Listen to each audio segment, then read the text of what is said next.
Are you ready to be a parent? Journey to the Center of the Womb, the title of my first birth story. I wrote it even before I was discharged from the hospital. The second experience took time to be written because I wanted to include so much. The naked truth, which for some reason is still a taboo topic in our society. And I kept procrastinating because I knew this piece is going to be a long one.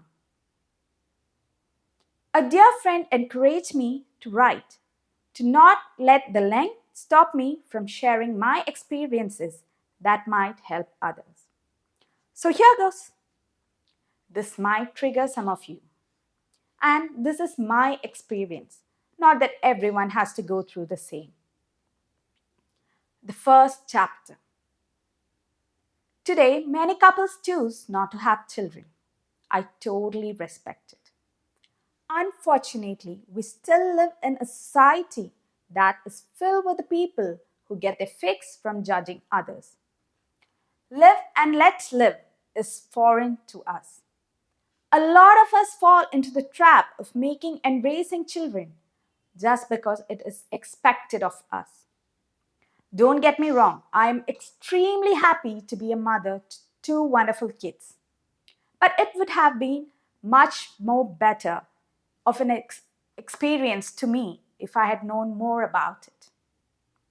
Maybe I was naive, but if there are others out there like me, hope this would be of help. My friend who was single once asked, "What is a mother's love? How different is it?" That got me thinking, why is a mother's love always glorified? To me, a mother's love is just how you go, "Oh my God, so cute," when you see a baby do something cute like yawn or smile. Only the feeling is much more intense that almost chokes you, and you feel it no matter what your baby does. Smile, yawn, and even poop. Yes, their booger, poop, and pee isn't gross to you. It is simply natural. Motherhood didn't come easy to me, and I'm not ashamed to admit it now. In fact, if everyone admitted to it openly, we would have a better society and support. I will be discussing about it all in detail, but let me start from the beginning. Pregnancy. You see pregnant women everywhere. You see them working like pregnancy is nothing. You can see nurses running around, teachers shouting on top of their voices, office staff running up and down the stairs, all with a huge baby bump. Nowadays, you can also see pregnant ladies dancing and performing stunts on social media. However, most movies showcase pregnancy as a wonderful, fun experience over a jolly song. Let me tell you, I feel pregnancy is underrated. My first pregnancy was unplanned, and no one ever told me pregnancy would make you feel so lost. Of course, thanks to the Desi movies, I had assumed I would probably either puke or faint when I got pregnant and have morning sickness. That is, I might puke once in the morning. But lo and behold, I kept puking everything from the start of the 5th month. Then I had a rest of 2 to 3 months before the vomiting restarted. I was under bed rest due to slight complication. I was bored to death. But everyone kept saying the next time would be easier. I, being the fool that I am, believed it, and bam! The second pregnancy hit me below the belt. Not a single day that I didn't puke at least thrice. I was vomiting even during my labor. A lot of hospitalizations happened because my body kept going into starvation mode. Having to take an RT-PCR test every time I got admitted, I would joke, increased the size of my husband's and mine nostrils thanks to Corona. Oh, and those tests. Some went so smooth that before I could feel the swabs hit places I didn't even know existed, it was over. While some were so bad, my nose literally felt raped. I felt like I was being mummified during some. For your information, the brain of the dead mummy is taken out through the nostrils during mummification. I had the worst food aversion ever possible. Just thinking about food or water made me puke, and I was hungry and thirsty and miserable. I no longer wanted to live. I just couldn't take it any longer. Into the second trimester, I realized I could eat rice and have tiny sips of ice cold water in between. I would, of course, puke if I had a big gulp of water or anything more than one glass a meal. Life was such misery, I wondered why I did this to myself. Some days I would even vomit blood because my esophagus would tear due to violent vomiting. Then I had to take treatment for it. This isn't to scare anyone, but people rarely have such bad experience. Yet, be prepared to face anything when you are carrying. Your body would be working overtime, producing vats of extra hormones. It can make you smell the rubbish 2 floors away, make you hate the smell and even sight of your own husband, have zero concentration, etc. This time around, I had a very frightening symptom known as the pregnancy brains. I kept forgetting massive things. Like I would put something on the stove and sit on the sofa wondering where the weird burning smell was coming from. It was so bad. I cried because it had been forever since I had even gone for a late night drive due to COVID. Be prepared to cry for no particular reason. You see a cute puppy? Be ready to feel your nose tips tinkle and floodgates open. The cherry on top was the sudden hit of vertigo during the 32nd week into my pregnancy. I spent my Onam hospitalized. So in short, all I want to say is pregnancy may be a beautiful experience where you enjoy each and every little kick of the baby inside of you. Cherish the feeling of a miracle happening within you. Or it could go facades, like in my case. Be prepared to face either. Oh, and be even more prepared to face the advices from the ever so concerned nobodies and everybody's. Let me share with you an incident. Mr. X on the phone. Where is Reshma? My mom. She is asleep. Mr. X. What? At this hour? What a mother are you? How can you even let a pregnant lady sleep at 5 p.m.? Now what or how does this concern Mr. X? When or how much I sleep is of no concern to him. Does this particular person know that I was awake all night puking my guts out? Does this person know I just got back from the hospital after an IV? Well, even if neither happened, what right does anyone have over my life? I'm stealing my friend's motto here. Do you pay my bills? No? Then keep your mouth shut and nose away from my business. Chapter 2. The Birth. So like how I feel pregnancy is underrated, to me labor and delivery is overrated. Most movies show giving birth as the worst pain ever. Hollywood always has the water breaking and rushing into the hospital. Or it is a sudden hit of unbearable contractions. Then the mother always cries her lungs out. To me, it simply is bearable. If you have patience, you do not even have to think about an epidural. Of course, why suffer if there is an easy way? But I was cautious because some people talk about lifelong back pain after an epidural. Labor pain is very manageable. You have periods of rest in between contractions that slowly grow stronger. And you have support. Well, I was blessed to have support because my husband saw to it that I had the best possible care and also he was with me throughout the labor and delivery. Having him near me gave me so much strength. I did not even cry out during both my labor and delivery. I say this pain is manageable, and so you can wait to choose to have an epidural. I went through gallbladder pain, all alone with a naughty little imp to take care of. It was the worst pain I ever experienced and easily tenfolds the labor pain. Moreover, it had no breaks in between the gut-wrenching pain. To get a 2-year-old to eat and sleep while doubled over in pain and being patient with him was the worst experience I had to ever face. So, I say labor pain isn't the biggest pain there is. You can simply focus on your breathing and tell yourself that the contractions you are facing will get over. Also, you might be given a mild sedative to help you relax. My second birth was much shorter but more intense compared to my first, maybe because this was induced. This time, pushing was so much easier because I knew how to.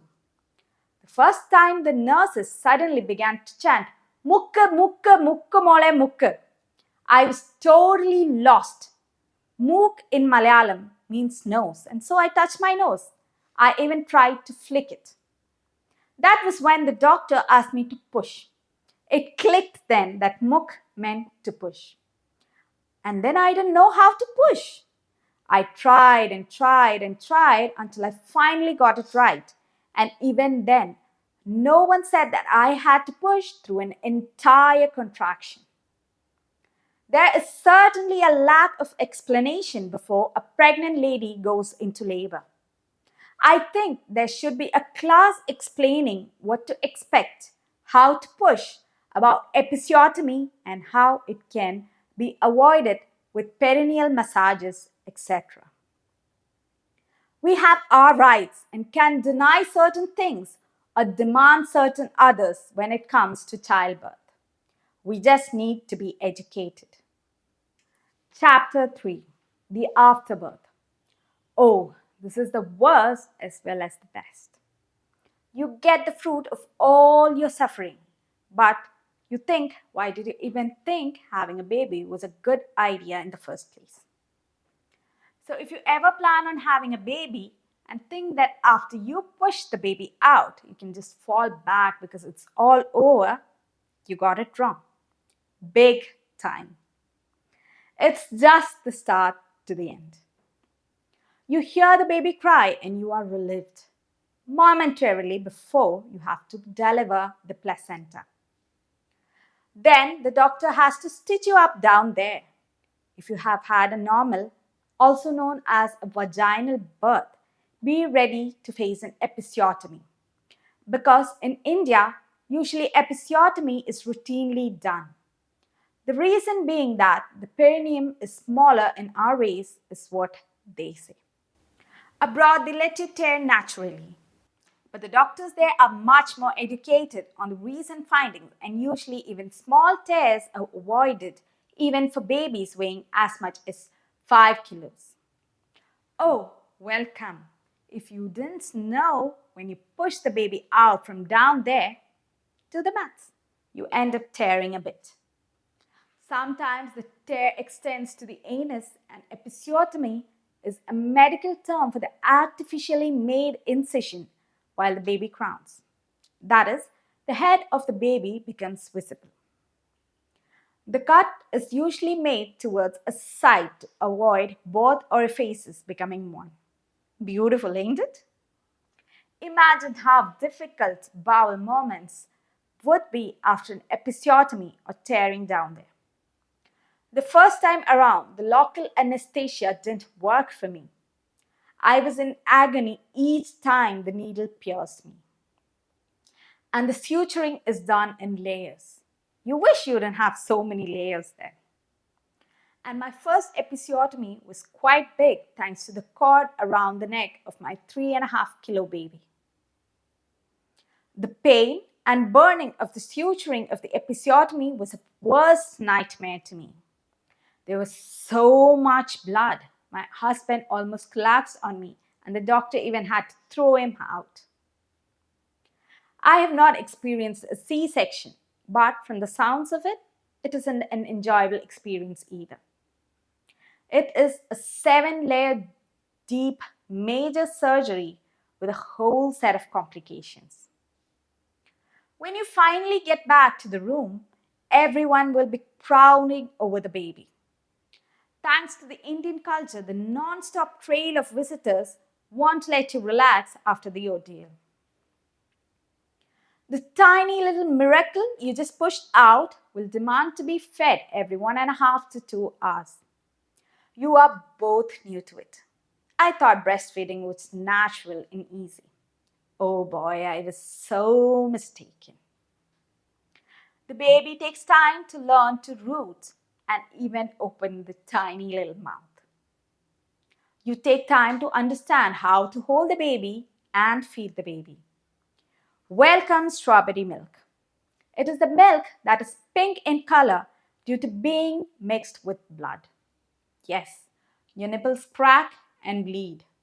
There may even be clogged ducts. You leak milk during initial days too. And then there is the engorgement pain, especially when the baby sleeps for longer than usual. Yet, you have to feed when the baby cries to eat. Here is where nipple sheaths and breast pumps comes into play. Again, it helps only little, and mastering it will again take some time. Also, for a very small percentage of ladies, the mammary glands or the milk ducts extends towards the armpits and look like fat. An even smaller percentage of ladies can leak milk from their armpits. You even think of formula. Of course, everyone knows breastfeeding is inexplicably better than formula. But hey, you mama out there, kids who were formula fed turned out to be fine. Of course, breastfeeding gets easier and is easy once both of you get a hang of it. You do not have to warm the water, measure the formula, sterilize the different parts of the bottle, calculate how much your baby is to be fed according to weight, and etc. But if it is what you choose, go ahead with it, mama. Don't let anyone's judgment affect you. You are the mom. You know what's best for you and your baby. I'm not trying to promote formula feeding here, but things like mastitis and nursing aversion, I think only could be understood if you go through it. I'm grateful that I overcame around 1 month of nightmarish period of nursing, and we both mastered breastfeedings with my first baby. The nearly 2 years I breastfed my son, I couldn't help but get angry at my husband's useless nipples that didn't even produce milk, especially at night. But I did enjoy our nursing sessions. I could literally feel the oxytocin flow each time he was at my breast. The eye contact the child makes while breastfeeding is all you have asked for and more. Throw in a smile and you are floored. Of course, I could only sleep through the night after my son stopped breastfeeding. In fact, it took him 6 to 8 months more to learn to sleep throughout the night. Oh, and before you even think about having a baby, know that there is something known as the period of purple crying, earlier known as colic. Sometimes colic drops work, sometimes nothing works. The baby, as if set on an alarm, begins to wail, a shrill, ear-piercing, non-stop war cry of sorts. The same every day. Nothing much works. The baby may even cry until dawn. Sometimes hairdryer or vacuum cleaner sounds work, but as you guessed it, doesn't do much good to be in a situation with a wailing baby and not so pleasant hairdryer sounds. The helplessness really gets to you. You simply wonder if it could have an end. You could also end up with a puke machine. The baby may puke more than it pees. Oh, and don't even let me start about the explosive poops. Murphy's Law. Babies usually poop or pee when you change their diapers. Diaper rashes, other rashes, vaccines, everything crushes you. There is something known as the baby blue. Postpartum depression and baby blue is something our society likes to sweep under the mat. How can a lady be unhappy when she is blessed with a baby? Upon reading a lot, I realized Ayurveda gives a lot of importance on the mother's mental health after birth. I do not know how, over the years, it was lost. To admit having baby blues or postpartum depression is now a sin. I'm not ashamed to say I suffer baby blues. Baby blue usually disappears after the first 2 weeks. If it still persists after the 2 weeks, you are to visit your doctor immediately. I do not know why it is such a taboo. During pregnancy, your body pumps so much of hormones to stop menstrual cycles, to stop breastfeeding, to keep the baby safe, etc. And once you push the baby out, everything immediately goes topsy-turvy. The hormones work completely opposite, making you bleed heavily and for days, making your uterus shrink, etc. So it is only natural if you feel like rubbish. After my first birth, I was in shock because I was so naive and no one actually discussed these things in the open. I thought my body would go back to its pre-pregnancy shape and size. I thought I would go back to my normal life with an addition of a cute little baby. Little did I know the baby would look like an old man in his 70s. I didn't know the stretch marks would remain. I would still look 6 months pregnant after the delivery, or the baby would require my constant attention that made sure I had very less or no me time. It was all driving me crazy. I was happy and full of energy in the morning, but come dusk, and I would droop down like a flower at sunset. I was sad and anxious and wanted to cry for no reason. The death of my husband's cousin, leaving behind a baby, worsened it so much that my milk supply dropped. And then I was guilty about not being able to produce enough for my son. With God's grace, I soon came out of it. My husband was very understanding, kept reassuring me about my body, and showered me with push presents. I still felt fat and ugly.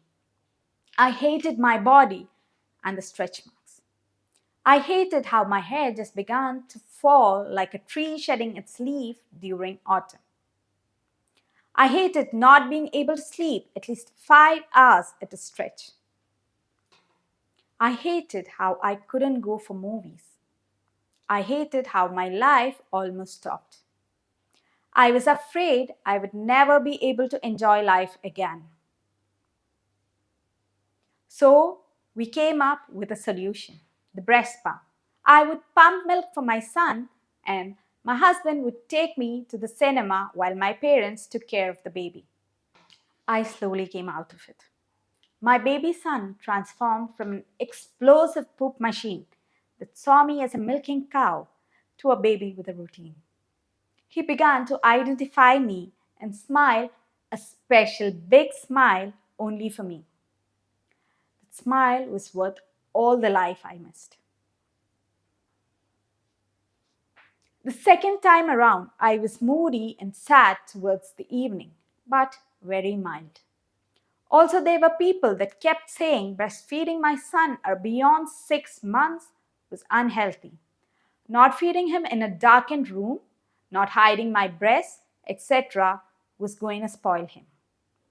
Normalize breastfeeding, people.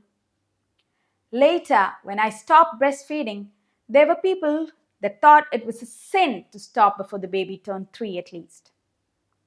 The end to breastfeeding was exhilarating, even though I loved our nursing sessions. My husband and I left our son at my parents' and went on trips once he was weaned. because all of us were happy. My son loved being with his grandparents and didn't even miss us. My parents loved having the grandchild all to themselves to pamper him to their heart's fill. And the Mr. and I could party all night and explore new places and enjoy our trips tension free.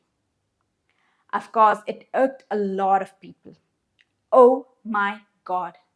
No one would even get the amount of advice my parents got, saying they were spoiling me, that it is a sin to leave the kid and enjoy life. It is something they would never let their daughter do, and so on. And now that I recently gave birth again, advices have been pouring. Do not let her leave the kid with you. Do not repeat the mistakes you made before. What right do you even have to judge? If I do anything that remotely gives me pressure, it's a sin to the others. Does not having your kid with you 24/7 make you a bad mom? I'm extremely lucky to have an amazing set of parents who ignored all such advices. Thank God they aren't as narrow minded as these people who think they have the right to measure the love I have for my child. They see aunties are a class apart. My advice to new mothers and people planning to be mothers: enjoy your life. Give importance to your happiness too, because you will not be able to pour from an empty cup. It isn't a sin to love yourself. Loving yourself is, in fact, the solution to everything. Your sanity is important. Go ahead, have that girl's day out. I'm extremely blessed to have a husband who happily takes care of my son if I choose to have some me time. People think a kid is the responsibility of a lady alone still. You are no longer a macho if you give your own child a bath or feed him. That is how still some people think. To us, we are perfect. So you can keep those unnecessary opinions to yourself. You do not think what we do is right? Do it your way in your family. I guess I got a little carried away. Very easy to with the people around you who are more interested in writing you than paying attention to their own family. People judge, they just don't bother. Aishwarya Rai not losing her baby weight immediately was a sin. Malaika Arora losing it immediately was a sin. People will judge you no matter what, but understand that you will never get an A from them. And most importantly, understand you do not need their certification to live your life. Chapter 4: The Bath. Yes, it requires a chapter to itself. Another postpartum thing in our culture is postpartum care given to the mother. Tons of Ayurvedic medications and fattening food. And of course, the showstopper, the bath. While I was frantically searching for any information I could get on the topic, I misread in an article Veda Kuli as Venda Kuli. Venda in Malayalam means cooked, and I assume you know what Veda is. Well, after my first bath experience, I am of the opinion that the name should officially be changed to Venda Kuli. There are special ladies who come to bathe you, Malishwalis. Here in Kerala, almost everyone has a home nurse at home after the delivery for at least a month, mainly for bathing the newborn and the mother. You are supposed to have an early breakfast, feed the baby, and go in for the udyal known as the bath. Water is boiled with leaves of jackfruit and the like, along with nalpamaram, which is a blend of 4 different tree barks, the night before. The water is reheated in the morning.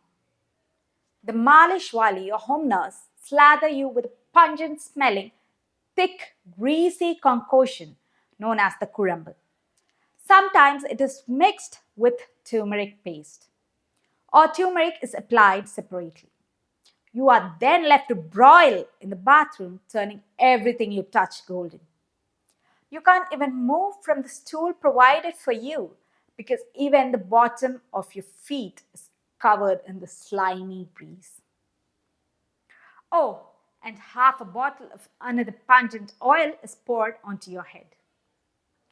After half an hour to 1 hour, the Malishwali takes on the avatar of Miss Trunchbull and comes into the bathroom with scalding hot water. An old terry towel is dipped into the water and then it makes contact with your body, cooking you little by little until all the turmeric and greasiness is gone. She literally pastes you to the wall, and the water you were asked to keep in your mouth before she began to manhandle you splurts out in batches during the ordeal. Then the rest of the water is poured over you, making sure no part of you goes uncooked. You are only allowed to soap your nithers and underarms, which leaves you uncomfortable.